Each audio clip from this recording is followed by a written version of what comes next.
Trump নামটা এলেই বিতর্ক যেন আপনা আপনি হাজির।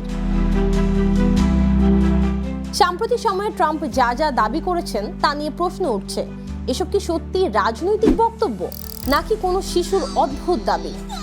কিন্তু ট্রাম্পের নিজের দাবি তাকে আসলে নেতিবাচকভাবে দেখানো হয়েছে সব জায়গায়। এবার ট্রাম্প বর্ণনা দিয়েছেন গ্রিনল্যান্ডকে এক টুকরো বরফ হিসেবে। তিনি বলেন, what I am asking for is a piece of ice.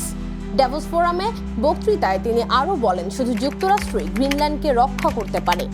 Greenland দখলকে তিনি তার ছোট্ট অনুরোধ বলে তুলনা করেছেন। এছাড়া তিনি বলেন, যুক্তরাষ্ট্র দ্বিতীয় বিশ্বযুদ্ধের পর গ্রিনল্যান্ডকে রক্ষা করেছে এবং ডেনমার্কে তা ফেরত দিয়েছে।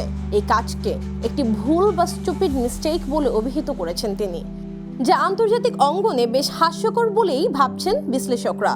কারণ বাস্তবতা হলো, গ্রিনল্যান্ড কখনোই যুক্তরাষ্ট্রের অংশ ছিল না।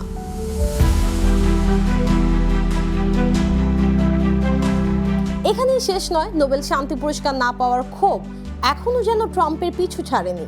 সাম্প্রতিক বক্তব্যে তিনি ইঙ্গিত দিয়েছেন, নোবেল কমিটি তার সঙ্গে ন্যায় বিচার করেনি। এমনকি শান্তি নিয়ে ভাবনার ধরন বদলে যাওয়ার কথাও বলেছেন ট্রাম্প।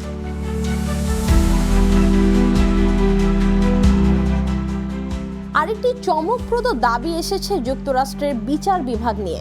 ট্রাম্পের অভিযোগ, তার বিরুদ্ধে চালানো তদন্তগুলো ছিল অন্যায়।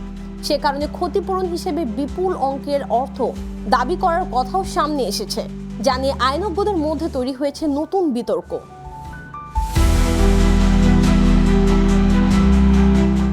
তবে রাজনীতি ছাড়াও ট্রাম্পের বক্তব্য ঘুরে যাচ্ছে একেবারে ভিন্ন দিকে। পানির কল, শাওয়ারের পানি, কাগজের স্ট্র, এসব নিয়েও দীর্ঘ বক্তব্য দিতে দেখা গেছে ট্রাম্পকে। তার দাবি, পরিবেশ বান্ধব নিয়মের কারণে আমেরিকানরা ঠিকমতো গোসল পর্যন্ত করতে পারছে না। বিশ্লেষকদের মতে, নির্বাচনের বছর সামনে রেখে ট্রাম্প আবারও পরিচিত কৌশলে অপ্রত্যাশিত, অদ্ভুত এবং আলোচনার কেন্দ্রে থাকার মতো বক্তব্য ছুড়ে দিচ্ছেন। প্রশ্ন একটাই, এগুলো কি রাজনৈতিক কৌশল নাকি সত্যি ট্রাম্পের উইয়ার্ড এজেন্ডা?